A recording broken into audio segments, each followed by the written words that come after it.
Friends నిన్న September 9 2024 మనం ఉత్తరాభద్ర నక్షత్రం మూడో పాదంలోకి రాహు ప్రవేశించాడు.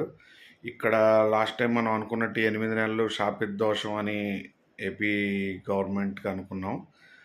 మీరు గమనించినట్టయితే ఇప్పుడు ఏదైనా స్కామ్స్ అంటే కొత్తగా జరిగిన స్కామ్లు కానివ్వండి, ఇలాంటి కొన్ని విషయాల్లో ఎలిగేషన్స్ అంటాం కదా, ఎలిగేషన్స్ విషయాలు చాలా జరుగుతాయి. అంటే స్కామ్లు బయటపడడం అంటాం కదా, ఆ టైం స్టార్ట్ అయింది. ఆల్మోస్ట్ ఈ సెప్టెంబర్ నుంచి మనకి చాలా విషయాలు స్కామ్లుగా కనిపిస్తూ ఉంటాయి.